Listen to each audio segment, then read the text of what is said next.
Millionaire left his pregnant wife with nothing, but she had one final card to play. My grandmother always warned me that wealth can both build and break a family, but I never believed her until I heard the story of Samantha Harrington. In a glittering world of gala dinners and flashy sports cars, nobody suspected that darkness lurked beneath the polished veneer of her husband, Michael.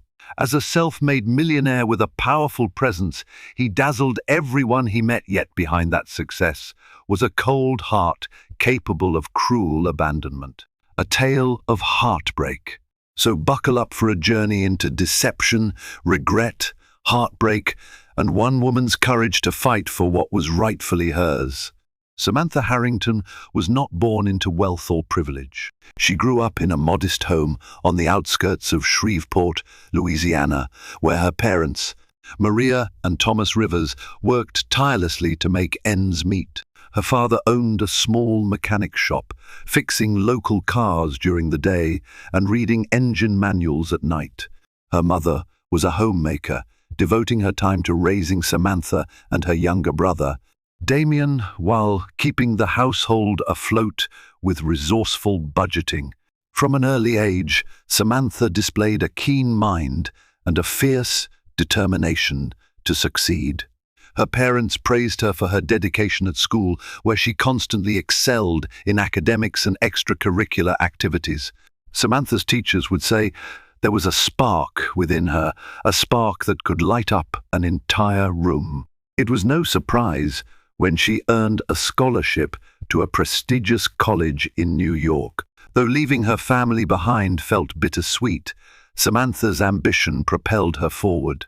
She was determined to shape her own destiny, chasing the dreams that small-town life could not contain. New York City was an entirely different world, dazzling, busy, and sometimes ruthless. Samantha quickly adapted, juggling part-time jobs while maintaining a spot on the dean's list. Her drive did not go unnoticed. Her social circle expanded as she immersed herself in opportunities, from networking events to academic conferences. She soon met an array of people who, like her, were burning with ambition. It was at a leadership seminar in Manhattan, after a particularly riveting speech by a Fortune 500 executive, that she first crossed paths with Michael Harrington. Michael Harrington, at that time, was a rising star in the tech world. Barely in his late 20s, he had already sold 2 startups for significant sums. He had that magnetic presence that drew people toward him, tall, confident, with a charming smile that could disarm even the shrewdest negotiators. While most saw him as a visionary entrepreneur, Samantha saw something more, a glimpse of vulnerability behind that polished facade. Their first conversation was unexpectedly frank. Michael admitted he felt jaded by the relentless push for bigger successes, confessing he sometimes wondered whether genuine human connections were still possible in his circles. Intrigued by this honesty, Samantha found herself drawn into Michael's orbit. They discovered they shared a love of classical literature, especially Dostoevsky, and both had an odd appreciation for thunderstorms. They began dating, meeting at cafes near campus or fancy lounges where Michael could sign deals on his phone while talking to Samantha about her coursework. Their relationship was intense yet tender, a whirlwind fueled by shared dreams, late-night brainstorming sessions, and that intangible spark of romance. Samantha's friends teased her that she was living in a fairy tale, dating a tech prodigy who was bound for even greater success. Those were the golden days. Samantha graduated with honors, and Michael's star rose even higher. He launched his next venture, an innovative mobile platform that caught the eye of major investors, including well-known figures like Mark Cuban and Jason Calacanis. The media praised him as the next big thing. Overnight, it seemed, Michael became a familiar face on magazine covers, with glowing profiles highlighting his genius and philanthropic interests. Encouraged by her own academic achievements and Michael's success, Samantha decided to pursue a master's degree in business administration. While at grad school, she also began freelancing, helping startups refine their pitches and business strategies. She wanted to make her own mark, not just stand in the shadow of her brilliant boyfriend. Although Michael was busy with his skyrocketing career, he seemed genuinely supportive. He visited her on campus when he could, and they spent weekends in each other's arms, discussing future plans. Marriage was mentioned, fleetingly, but with growing seriousness, and Samantha's heart soared. Life felt perfect. Shortly before Samantha's graduation from her MBA program, Michael proposed. His proposal was as grandiose as one might expect from a young tech millionaire. A private boat on the Hudson River, a scattering of rose petals, and a diamond ring that made onlookers gasp. Samantha accepted with tears in her eyes.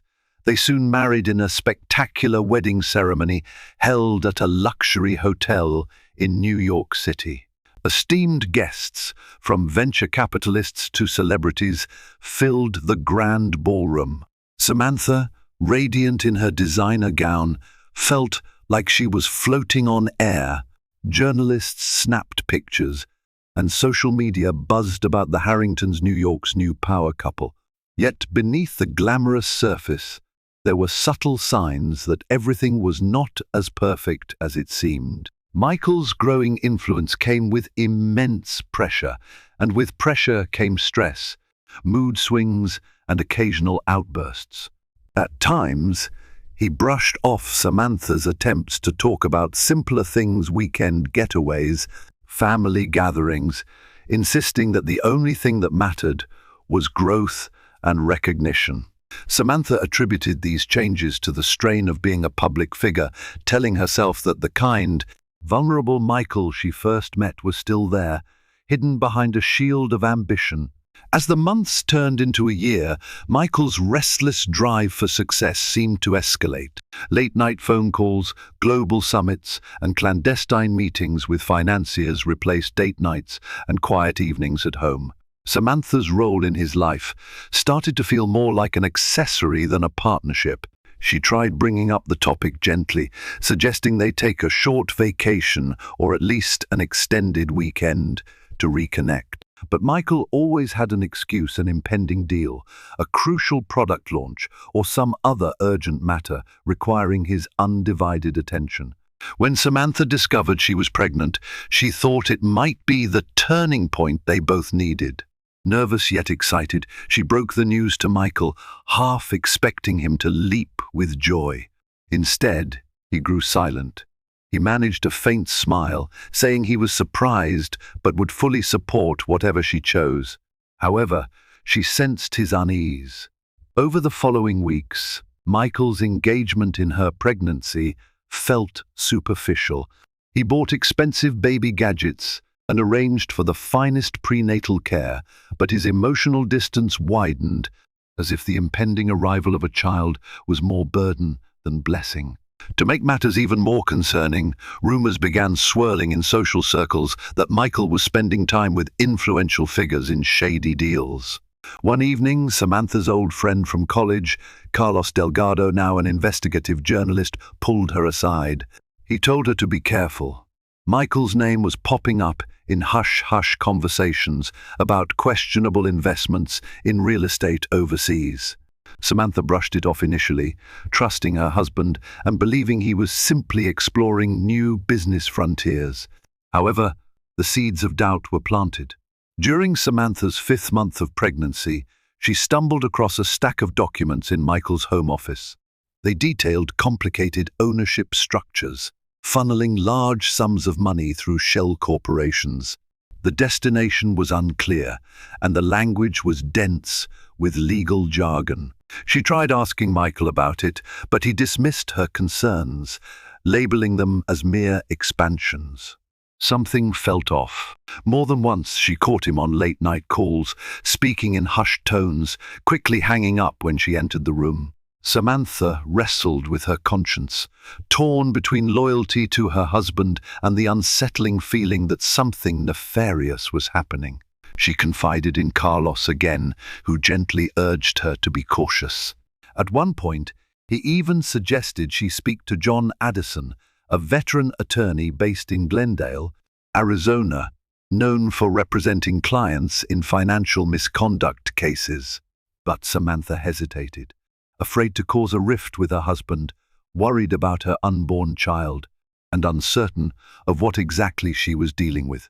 As her pregnancy progressed, her own business pursuits took a back seat. She felt fatigued more often, her body telling her to slow down.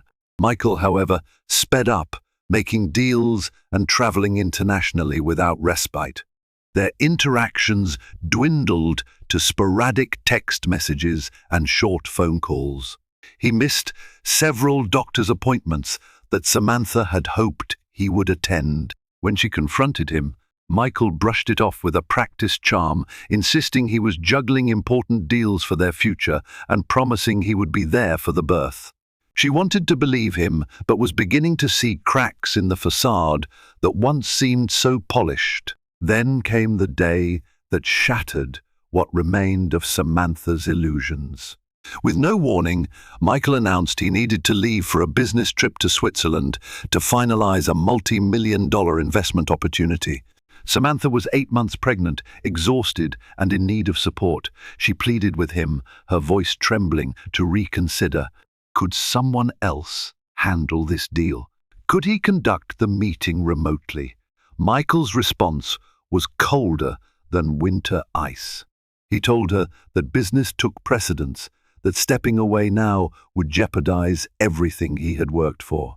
The argument escalated quickly, turning into a maelstrom of accusations and long-buried resentments. Samantha accused Michael of neglecting her and their unborn child, of losing sight of the life they had once envisioned together. Michael retorted that she was being irrational, that she couldn't possibly understand the pressures he faced. Words became weapons, and before the night ended, Michael stormed out, leaving Samantha alone in their lavish penthouse, tears streaming down her face as she clutched her swollen belly. In the days that followed, he did not return calls or texts. Samantha's worry turned into dread, then heartbreak. She felt helpless. Her family was thousands of miles away. Her closest friends were busy with their own lives, and Michael had never been more distant. One evening, there was a sudden knock at the door. Samantha, hoping it was Michael, rushed to open it. Instead, she was met by 2 stern-faced men in suits, who handed her a stack of legal papers. The top sheet read Petition for Dissolution of Marriage. Michael was filing for divorce. Samantha stared at the documents in disbelief. Her husband, her partner, the father of her unborn child, was divorcing her at the very moment she needed him most. The men were not only there to deliver papers.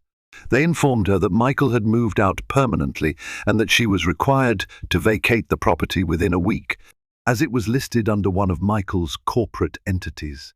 Samantha felt the ground vanish beneath her feet. She was effectively being thrown out onto the street. Confusion gave way to anger. How could this be happening? After everything they had built, after all those promises, Michael was abandoning her with no explanation, no support, nothing.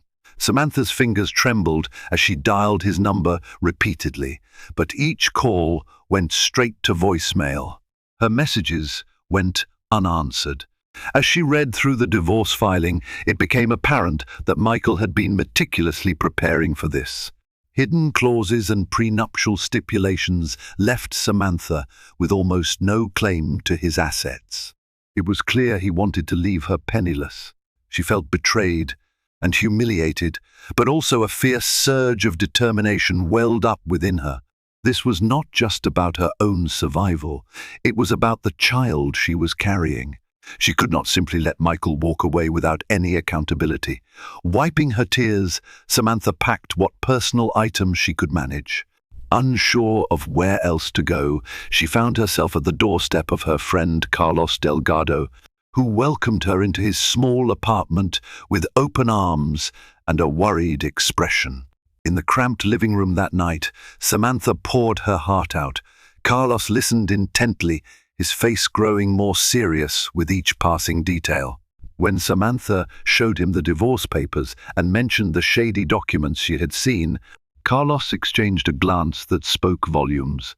He was no stranger to investigative work, and the more Samantha revealed, the more certain Carlos became that Michael's business dealings and abrupt departure were connected. Desperate for answers, Samantha asked Carlos what she should do. He suggested that she contact John Addison in Glendale, Arizona. Addison, though based in another state, had built a formidable reputation as an attorney who uncovered elaborate schemes perpetrated by wealthy individuals. Though Samantha was initially hesitant, fearing the stigma and the potential backlash of exposing Michael, her resolve hardened as she thought of her unborn child. She deserved justice. More importantly, her child deserved a secure future. Before making any move, however, Samantha faced immediate struggles. She was nearly 9 months pregnant, effectively homeless, and feeling the strain of emotional turmoil. Doctors advised her to rest, to reduce stress, but that seemed impossible under the circumstances. She worried about medical bills, especially since she was no longer covered under Michael's insurance plan, one of the many benefits she had lost the moment she stepped out of that penthouse. That very week, Samantha's health took a turn for the worse. Overwhelmed by stress, she began experiencing complications.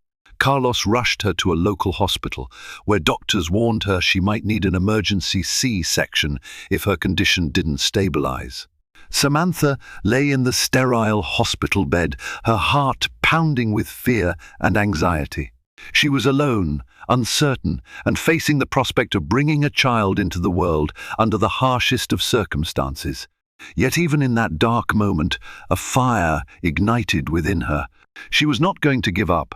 She recalled her parents' teachings about resilience and self-reliance, about the importance of standing up for oneself. She thought of her father, who had once stayed up all night fixing a broken-down truck for a stranded traveler, refusing to accept any payment beyond gratitude. She thought of her mother, who had stretched every dollar to feed their family. Samantha realized that the battles they had fought were not so different from hers. They had taught her how to endure. After stabilizing her health, Samantha was discharged with strict instructions to rest. Carlos insisted she stay at his place as long as she needed, offering what little space he had.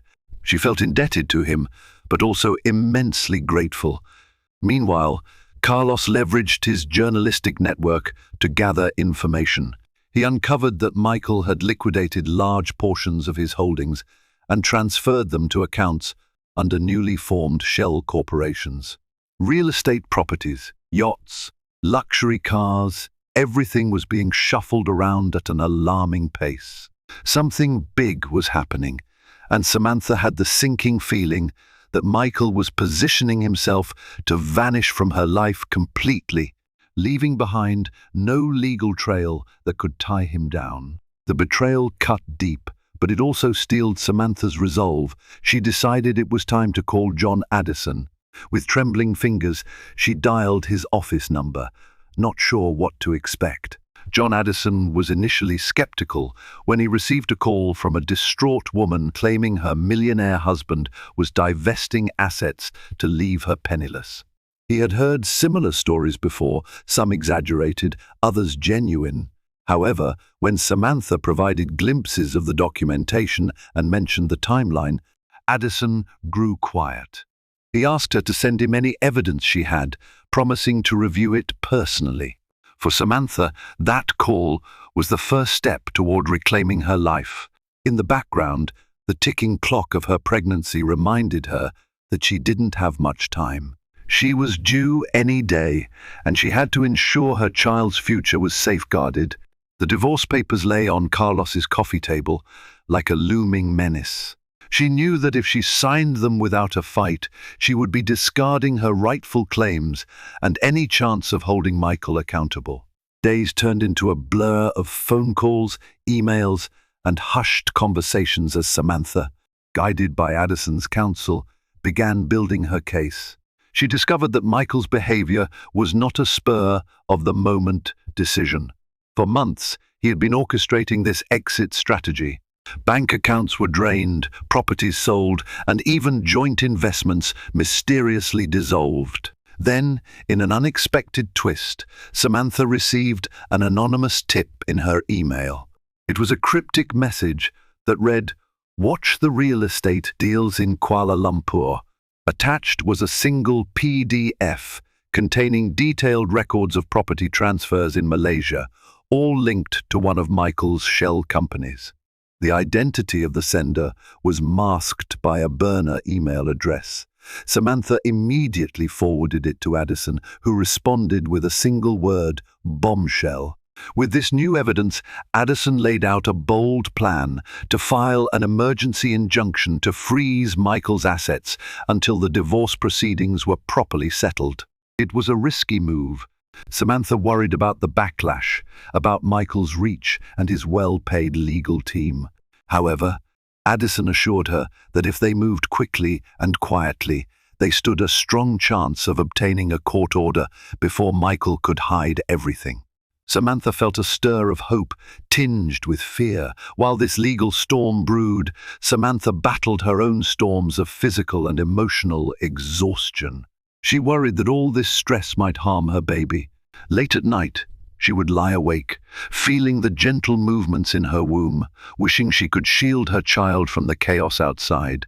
She found solace in small acts of self-care, journaling her thoughts, meditating on the sound of her own breath, and sometimes calling her mother for comforting words. The younger Samantha, bright-eyed and optimistic, had never imagined her life would unravel this way. But here she was, holding on to hope that she could still shape a better tomorrow. In the meantime, Michael's public image remained largely positive. Business publications still hailed him as a visionary. He was photographed at high-profile events, shaking hands with billionaires, smiling for cameras. But Samantha noticed subtle shifts. Certain investors had quietly withdrawn their support, and behind the scenes, whispers persisted about questionable deals. That glitzy veneer was beginning to crack, albeit slowly. Finally, Addison managed to arrange a preliminary hearing for the asset freeze injunction. Samantha, accompanied by Carlos, flew to Arizona, where Addison believed he had the best chance to file the injunction promptly. The case, listed under the county court's schedule, did not attract much immediate attention. Addison wanted it that way to strike before Michael's legal army could mount a defense. On the morning of the hearing, Samantha wore a simple dress that accommodated her pregnant belly. She tried to steady her nerves, recalling Addison's last-minute pep talk, "Stay calm, answer only what you're asked, and trust the evidence." Carlos gave her a supportive nod as they entered the courtroom. Addison, briefcase in hand, was already in conversation with court officials, his demeanor exuding confidence tempered by caution. Samantha's heart pounded as the judge reviewed the documents. The hush in the small courtroom was deafening. Addison presented the paper trail of shell companies, the foreign real estate transactions, and the timelines that aligned suspiciously with Michael's abrupt divorce filing. The anonymous tips PDF was presented as a key exhibit, though Addison refrained from revealing the source. Samantha breathed shakily, her hands pressing protectively against her belly. Then an unexpected voice thundered across the room. Michael's attorney had arrived, demanding a delay in the proceedings. He alleged that Samantha's claims were baseless and that the documents were either fabricated or misinterpreted. Addison retorted with measured confidence. The judge, a stern-faced woman with sharp eyes, instructed everyone to maintain decorum. Samantha could sense the tension crackling in the air like static electricity. What followed was a tense legal exchange. Michael's attorney insisted that any request to freeze assets would cause irreparable damage to Michael's businesses and philanthropic endeavors. Addison countered that irreparable damage had already been done to Samantha's well-being and financial security. He stressed that Michael should not be allowed to vanish with everything, leaving his pregnant wife destitute. The judge listened carefully, flipping through pages of evidence. At last, the judge ruled that there was sufficient cause to issue a temporary injunction on Michael's assets, pending further investigation. Samantha let out a breath she didn't realize she had been holding. Her child kicked, as if sensing the importance of the moment. Although the battle was far from over, this small victory felt monumental. Michael wouldn't be able to effortlessly sweep his fortune into hidden corners of the world. Yet Samantha's relief was short-lived. Shortly after the hearing, she received a chilling call from an unknown number. A distorted voice warned her to back off or face severe consequences. Fear clutched at her throat. She wondered just how far Michael or his associates might go to protect their interests. Addison was alarmed and urged her to stay safe. Carlos insisted she return home with him to avoid any suspicious individuals who might be following her. Back at Carlos's apartment, Samantha began to piece together the next steps. She knew that winning the temporary injunction was only the first chapter in a drawn-out legal saga. She would have to prove not only Michael's wrongdoing, but also her rightful claim to a portion of his assets and the child support necessary to raise their baby. Michael would undoubtedly fight back, and he had the resources to wage a brutal legal war. Late that night, as the city lights twinkled outside the window, Samantha rested on the couch, hand on her belly. She whispered softly to her unborn child, promising that she would do everything in her power to protect them. At that moment, she thought of the final card. She still held a crucial piece of leverage that could change the game entirely, if she dared to use it. However, before Samantha could make any definitive move, her body decided it was time. Her water broke in the early dawn hours. Panicked and unprepared, Carlos rushed her to the hospital. Nurses and doctors quickly took over. Samantha, exhausted and overwhelmed by the pain, began the long process of labor. In the swirling haze of hospital lights and medical instructions, she clung to the hope that once her baby was safely in her arms, she would find the strength to carry on. As the contractions intensified, Samantha closed her eyes and tried to envision a better future, a future where she and her child would be free from betrayal, free from fear. She could almost see a little house with a fenced yard, laughter echoing through the halls, the two of them safe and loved. It was a momentary dream, yet it gave her the courage to push through the agony.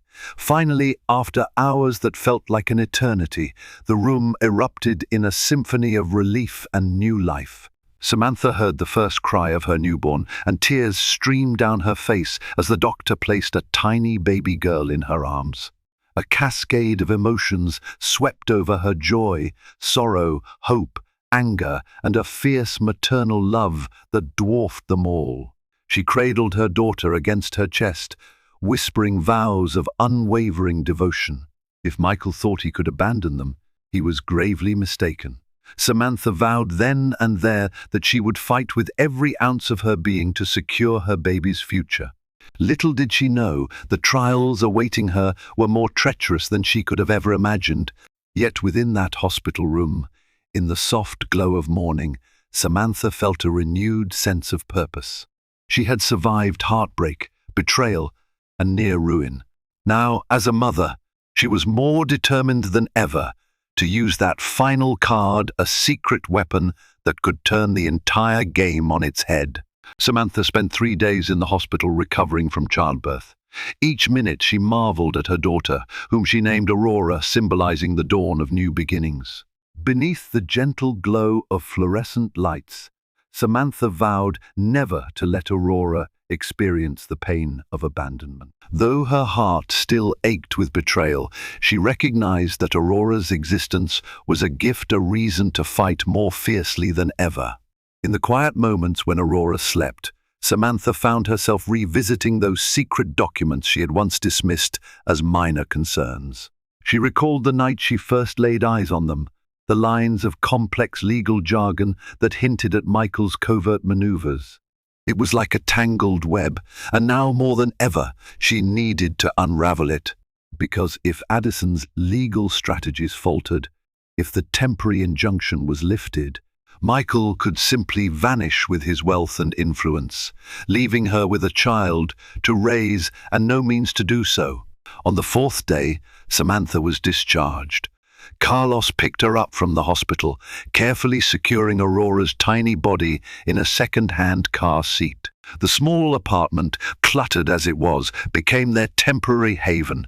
Samantha found solace in the cramped space. Here, at least, she was surrounded by the comforting presence of a friend who believed her. The postpartum period tested Samantha's resilience. She was sore, sleep-deprived, and emotionally frayed.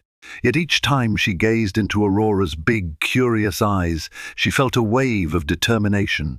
In between diaper changes and feedings, she engaged in whispered conversations with Addison over the phone. Together, they planned the next steps, gather more evidence, prepare for the upcoming court appearances, and shore up Samantha's claims. The biggest puzzle was still Michael's overseas dealings. If they could definitively prove fraud or at least malicious intent, a family court judge would be far less inclined to let Michael walk away unscathed. Samantha's nerves were on edge when she received a phone call from an unknown number. This time, instead of the ominous threat, she heard a woman's voice. The woman introduced herself as Kelsey Payne, a name Samantha vaguely recognized as one of Michael's early investors. With a quiver in her voice, Kelsey confessed that she had seen how Michael manipulated financial statements, exaggerating earnings and inflating valuations to woo unsuspecting investors. She said she felt guilty for staying silent, but she had been equally complicit as she profited from Michael's ventures. Kelsey offered Samantha documents that would prove Michael's fraudulent activities. She was terrified, but her conscience wouldn't let her stay quiet any longer. Samantha's initial distrust gave way to cautious optimism.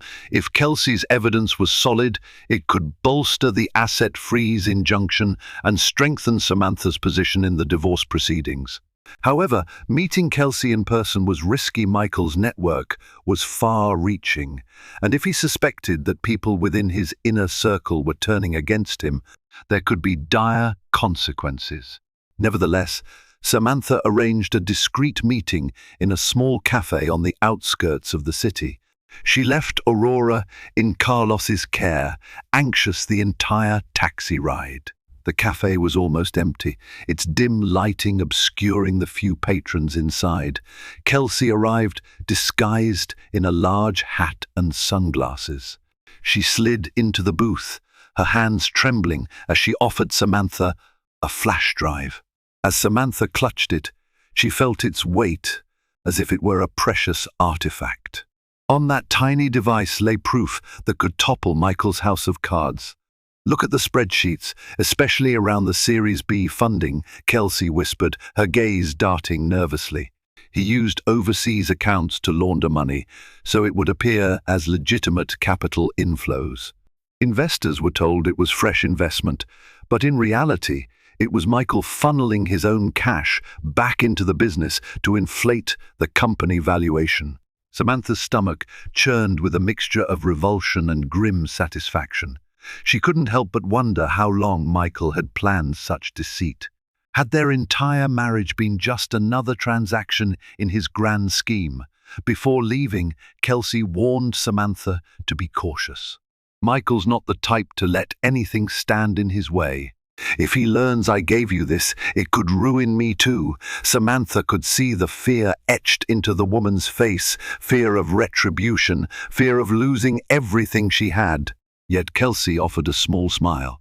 "I'm doing this because it's the right thing," she said softly. That same evening, Samantha and Carlos pored over the contents of the flash drive. Samantha's heart pounded as the data came into view: encrypted logs, transaction histories, emails that referenced questionable dealings. In every corner of the digital records, Michael's name loomed large. There were references to offshore accounts in the Cayman Islands, shell corporations registered under pseudonyms, and suspicious deposits timed precisely around major funding announcements. With Addison's guidance, Samantha compiled the new evidence into a comprehensive report. Addison's excitement was palpable even through the phone line. "This is exactly the kind of material we need to hold him accountable," he said. "If we present this in court, Michael's attorneys will have a hard time refuting it without implicating him in fraud." However, Addison was quick to caution them. Exposing Michael's criminal behavior would undoubtedly escalate tensions. Michael was already trying to keep his name clear in the eyes of the public and potential investors. If Samantha threatened that carefully constructed image, Michael's retaliation could be ruthless. Addison suggested they not only rely on the court system, but also consider leveraging the media. With the right journalistic outlet, Michael's activities could be brought to light, making it harder for him to operate behind the scenes. Samantha hesitated. She was no stranger to publicity, thanks to her marriage's high-profile nature, but using the media felt like stepping into a snake pit. Michael had powerful allies in both politics and industry, individuals who had invested in his ventures. If the story broke, Samantha's life would become even more chaotic. Paparazzi might swarm, talk show hosts might sensationalize her woes, and worst of all, Michael might manipulate the narrative to cast her as a gold-digging, vengeful ex. Carlos understood her concerns, but pointed out that sunlight is often the best disinfectant. If he can hide these transactions from the public, he can hide them from the courts too. The media can be your ally in ensuring accountability. Samantha saw the truth in his words. Transparency might be the best shield she had against the dark forces swirling around her. While deciding whether to involve the press, Samantha received a call from an unexpected source, Sarah Bennett, a well-known talk show host with a reputation for tough interviews and an eye for major scoops. She had caught wind of Samantha's divorce from Michael and wanted Samantha's side of the story. Samantha initially declined. She wasn't ready to speak publicly, but Sarah, sensing a deeper scandal, pressed gently. "I can offer you a platform where you can share the truth," she said. "I promise to handle your story with respect." Samantha remained torn, juggling motherhood, legal battles, and a moral dilemma about publicly exposing Michael. Meanwhile, Addison pushed forward with court procedures, scheduling depositions and submitting motions to strengthen the asset freeze. Every time Samantha left the apartment, a knot formed in her stomach, fearful of being followed or confronted. She recalled the ominous threats she'd received. Yet she also recognized the simmering wrath inside her. Michael had nearly destroyed her life, undermined her security, and tried to erase her from his future. She couldn't stand idly by. Life in Carlos's apartment was cramped, but it also fostered a sense of camaraderie. They shared late-night dinners of takeout pizza or ramen, strategizing while Aurora slept in a bassinet in the corner. Carlos filled the air with his unwavering optimism, reminding Samantha of their college days when they believed they could conquer the world. In those moments, she felt a spark of hope. Maybe, just maybe, she could find her footing again and carve out a life for Aurora. But the more steps Samantha took toward justice, the more pushback she received from Michael's camp. His lawyers filed counter motions, accusing Samantha of fabricating evidence and painting her as a bitter spouse looking to profit from Michael's success. They even threatened to investigate her personal finances, her background, any skeletons that could be dragged out to discredit her. Samantha felt a pang of dread. She had nothing to hide, but the invasive nature of such tactics made her skin crawl.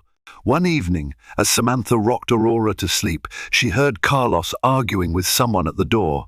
Peering into the hallway, she saw two men in dark suits, resembling the ones who had delivered the divorce papers. She overheard fragments of tense conversation, words like trespassing and private property. Eventually, the men left, and Carlos shut the door with a troubled expression. They said they were here to retrieve Michael Harrington's property, implying you had stolen documents, Carlos explained, anger and concern evident in his voice. I told them to get lost, that they needed a court order if they wanted to search my home. A cold shiver ran down Samantha's spine. It was a clear intimidation tactic, Michael's attempt to scare her into compliance. She clutched Aurora tighter. She refused to be bullied. The next morning, she contacted Addison, relaying the incident. He advised her to file a police report to document the harassment. Samantha did just that, though she doubted the authorities would do much. Still, it was a paper trail, and paper trails mattered in legal sagas like this. Around this time, an unexpected development offered a sliver of hope. Several of Michael's major investors, alerted by the rumors swirling about his misconduct, reached out to Addison's office, expressing concerns about the security of their own stakes in Michael's businesses. They questioned whether they, too, had been deceived by inflated valuations and shady financial statements. Addison saw an opening. If these investors aligned with Samantha, they could collectively mount significant pressure on Michael to negotiate rather than risk a scandal that could erupt into criminal charges. Yet forging that alliance would be tricky. Many investors, though worried about their money, were reluctant to go public. They wanted to keep their involvement confidential, hoping for a quiet resolution. Samantha couldn't blame them. Few people willingly step into the eye of a storm. Still, it meant she needed another strategy to force Michael's hand into a fair settlement. It all came back to that final card, the secret she had been holding close. In a storage unit that Samantha had rented months earlier, back when Michael's behavior first raised red flags, she had hidden a notebook filled with personal observations, voice recordings, and even private emails. She had compiled it after stumbling on the documents and noticing Michael's suspicious phone calls. At the time, it had felt almost paranoid to create such a record. Now, it seemed prophetic. If the evidence on Kelsey's flash drive was the explosive device, this notebook was the detonator. Among the items was a recording Samantha had made one night in their penthouse. Michael had been on the phone, speaking in that hush-hush tone she'd come to recognize. The words he uttered suggested he was aware of legal loopholes he could exploit. He spoke about using Samantha's name on a dummy corporation to deflect suspicion. The conversation ended abruptly when he realized Samantha might be nearby, but she had captured enough to prove his direct involvement in fraudulent schemes and a willingness to implicate her if it served his purpose. Samantha debated whether to bring this recording to Addison or to release it to the press. The implications were huge. On one hand, it could destroy any lingering sympathy the court or public might have for Michael if it became public. On the other hand, it might also incriminate Samantha if Michael twisted the context, claiming she had aided or at least knowingly turned a blind eye to his activities. Nevertheless, Samantha recognized that the sheer weight of that recording could tilt the legal scales in her favor.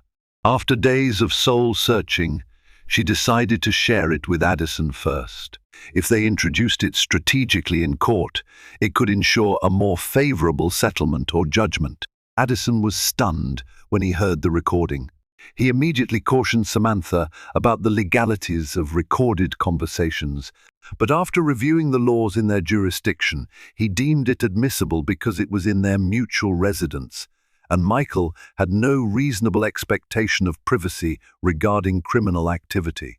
Addison believed it was a game changer. As they readied to incorporate the recording into the court filings, a new hearing date was set this time to address the permanent injunction and spousal support. Samantha's nerves spiked. This hearing was crucial. If the judge ruled in Michael's favor, Samantha risked losing not only the financial security for Aurora, but also her credibility. On the other hand, if the judge saw through Michael's facade, Samantha might finally secure a pathway to rebuild her life. Carlos accompanied her to the hearing, offering moral support. The courtroom buzzed with tension as Michael made his first in-person appearance. Samantha's stomach twisted when she saw him step through the doors. He wore a tailored suit, his expression cool and collected. Their eyes briefly met, and Samantha saw no hint of remorse in his steely gaze. In the seat behind him, a row of high-priced attorneys whispered strategies. Sarah Bennett, the talk show host, was also in attendance, presumably hoping for a lead to break a compelling story. The hearing began with formalities, and then each side presented arguments. Addison led with the evidence from Kelsey Payne's flash drive, painting a picture of orchestrated fraud. Michael's attorneys tried to discredit Kelsey's credibility, labeling her a disgruntled former associate seeking revenge. But Addison was ready. He introduced corroborating documents that matched the timeline of Kelsey's data, making it harder to dismiss outright. Next came Samantha's notebook records, financial logs, email snippets, meticulously noted phone calls.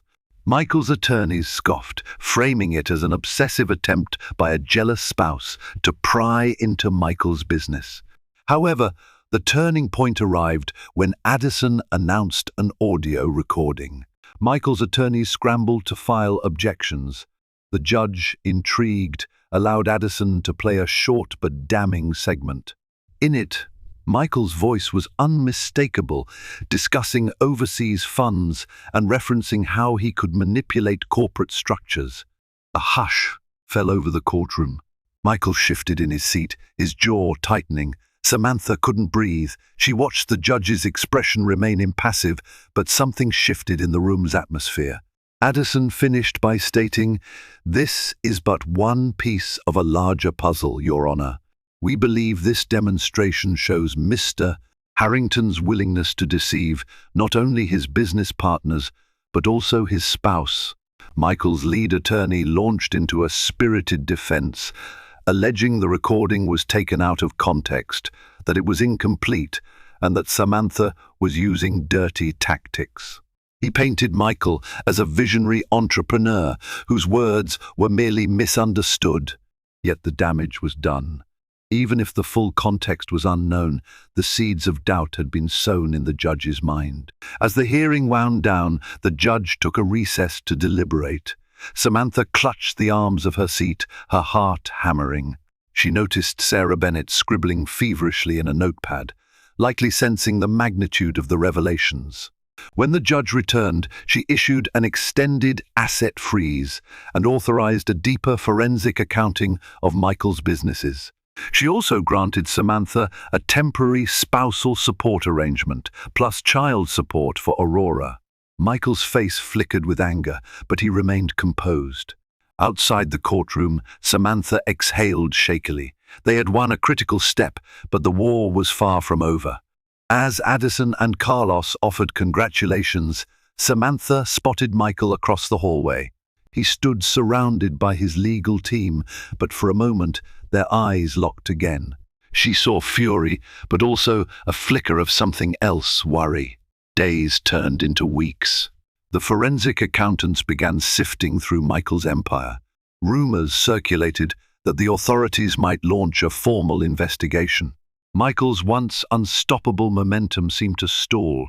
Business partners grew wary, some severing ties, while Michael appeared less frequently at industry events.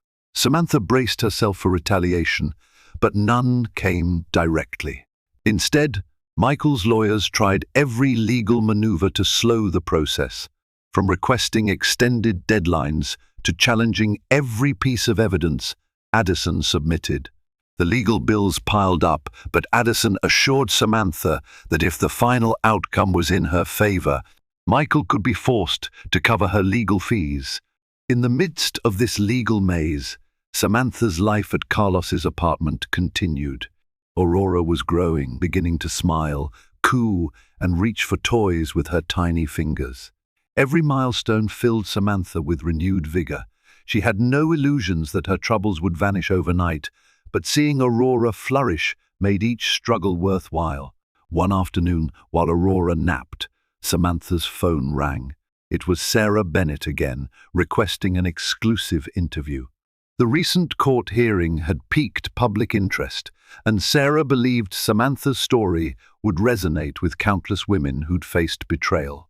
With Addison's cautious approval, Samantha agreed on the condition that the interview focus on her personal journey rather than turn into a lurid spectacle of Michael's sins. The interview was scheduled at a discreet location. Under the soft glow of studio lights, Samantha sat across from Sarah. Nervousness fluttered in her stomach, but she steeled herself, determined to present her truth. Sarah asked about the whirlwind romance, the rapid rise in Michael's status, the moment Samantha realized something was wrong, and her ongoing battle to secure a future for her daughter. Samantha responded with honesty, admitting her own naivete and the heartbreak she felt when she discovered the depth of Michael's betrayals. She spoke of Aurora, the nights she spent in tears, the resilience she discovered within herself, and the unwavering support from friends like Carlos. Yet she refrained from bashing Michael gratuitously, focusing instead on the importance of accountability and the hope that justice would prevail. When the interview ended, Sarah thanked her for her courage. Samantha left the studio uncertain how the public might react, but also feeling a strange sense of relief. She had found her voice. A few days later, the interview aired on national television, sparking widespread debate. Some viewers sympathized with Samantha, seeing her as a victim of a ruthless millionaire. Others questioned her motives, claiming she was merely seeking attention or looking for a payday. The online chatter was intense. Hashtags trended and opinions flew across social media. Despite the vitriol of some critics, Samantha also received messages of solidarity from people who had experienced similar betrayals. Meanwhile, Addison sent word that the forensic accountants had made significant progress. They had uncovered a complex chain of shell companies linking Michael to illicit transactions in multiple countries. They were now coordinating with federal authorities, and criminal charges against Michael were a real possibility. The potential ramifications were staggering. If indicted, Michael's empire could crumble entirely, leaving Samantha not just with a divorce settlement but a moral victory. However, Samantha knew the path to that outcome would be long and grueling. One evening, as Samantha rocked Aurora to sleep, her phone buzzed with an incoming text from an unknown number. She almost ignored it, suspecting another threat, but curiosity got the better of her. The message read, "Are you sure you want to do this? There's no turning back, monsieur." Samantha stared at the screen, her heart pounding. Michael was reaching out directly for the first time since serving her divorce papers. Hands shaking, she typed a single reply, "I'll do whatever it takes to protect my child." There was no immediate response, but Samantha felt a strange liberation in asserting herself. Michael's intimidation no longer held sway over her emotions. The die was cast, there would be no surrender. In the following days, Addison received inquiries from Michael's legal team about potential settlement discussions. It was a dramatic shift in tone. For the first time, Michael seemed to be considering a negotiated resolution rather than an all-out fight. Addison warned Samantha that such a turn could be a ploy, a tactic to buy time or to appear cooperative to the court. Still, if an equitable settlement was possible, it could spare Samantha years of legal wrangling. They arranged a mediation session with a neutral party overseeing the negotiations. Samantha and Addison arrived first, settling in a small conference room. Sunlight streamed through the windows as Samantha prepared herself mentally. If Michael offered a fair settlement enough for Aurora's upbringing and a fresh start, she would be open to it. But she refused to sign away her right to seek accountability if the terms were inadequate. When Michael entered, the tension was palpable. He sat across from Samantha, flanked by two of his lawyers, his face a mask of calm. The mediator explained the rules, confidentiality, respectful communication, the goal of finding middle ground. Michael opened with a proposal, a lump sum that seemed large at first glance, plus modest monthly support. But Addison, armed with knowledge of Michael's net worth and the evidence of his broader assets, found the figure insulting. Samantha steadied her voice, rejecting the offer. Michael's lawyers pressed him to increase the amount, reminding him of the risk of criminal charges and the negative publicity swirling around. Michael's facade cracked slightly, his frustration evident. He countered with a larger sum, but insisted that Samantha sign a non-disclosure agreement to prevent her from publicly discussing the specifics of his financial misdeeds. Samantha glanced at Addison. She felt torn. The money was enough to ensure Aurora's comfort and provide for their future, but signing an NDA would muzzle her from further pursuing justice. Addison shook his head subtly, cautioning her. The intangible cost of silence weighed heavily on Samantha's conscience. She thought of Kelsey Payne and others who had suffered because of Michael's deceptions. Ultimately, she refused the NDA clause, insisting that transparency mattered more than a quick payout. Tempers flared. Michael accused Samantha of being vindictive, trying to ruin his life. Samantha shot back that he had done that himself. The mediator attempted to quell the hostility, but the tension was too high. Michael, scowling, abruptly ended the session. He stormed out, leaving Samantha and Addison in a mixture of anger and relief. At least she had stayed true to her principles. That night, Samantha gazed down at Aurora in her crib, tears sliding down her cheeks. She questioned whether she had done the right thing, turning down a life-changing sum. The bills were mounting. She had no stable job at the moment, and the legal battle might drag on for years. But deep inside, she knew she couldn't sacrifice her integrity. Some lines shouldn't be crossed, even for a comfortable life. In the aftermath of the failed mediation, Addison reassessed the strategy. Criminal investigations were moving forward, and Michael's name was becoming increasingly radioactive in financial circles. Former supporters were deserting him, and talk of an indictment was growing louder. If that happened, Samantha's claim for spousal and child support would be far less contentious, provided there were still assets to claim. But with Michael's cunning, there was no guarantee he wouldn't find ways to shift more money offshore.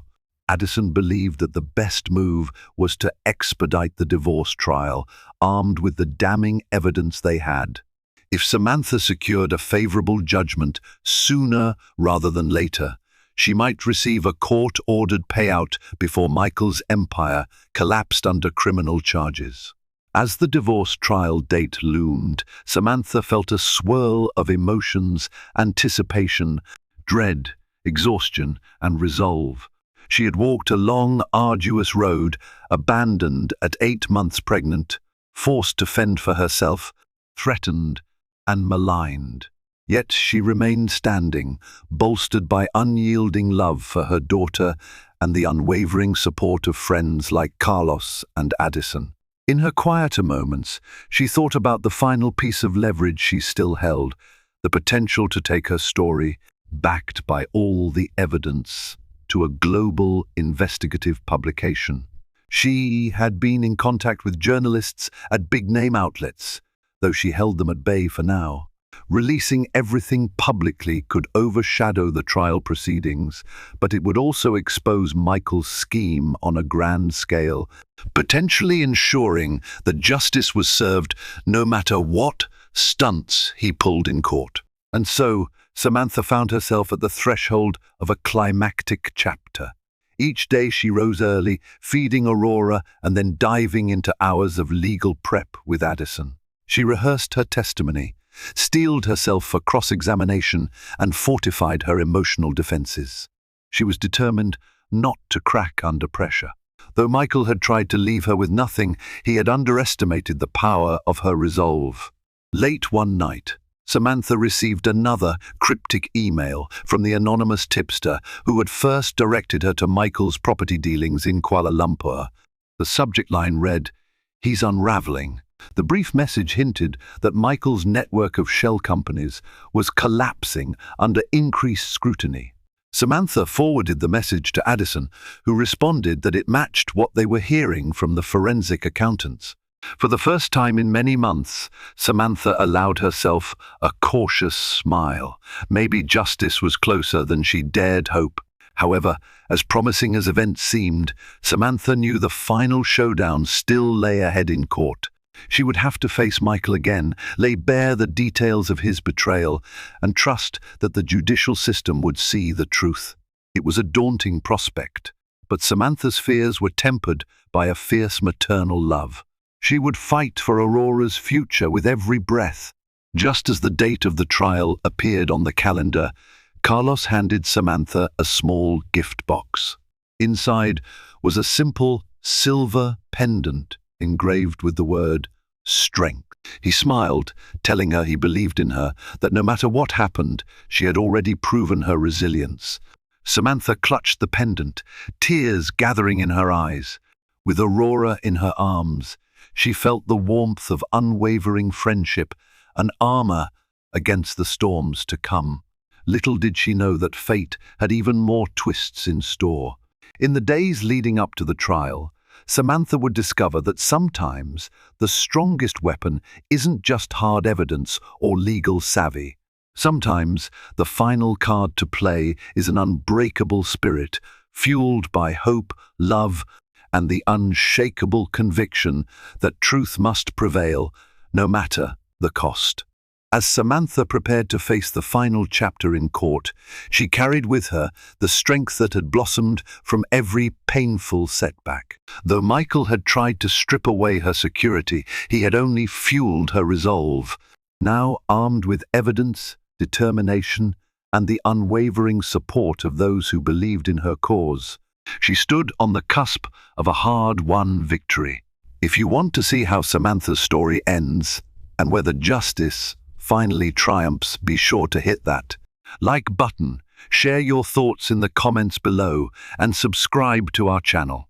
Together, let's shine a light on truth, resilience, and the unbreakable bond between a mother and her child. Your support could help others find the courage to stand up for what's right, even when the odds seem insurmountable. Stay tuned for more inspiring stories that prove hope can conquer any darkness and guide us toward brighter tomorrows.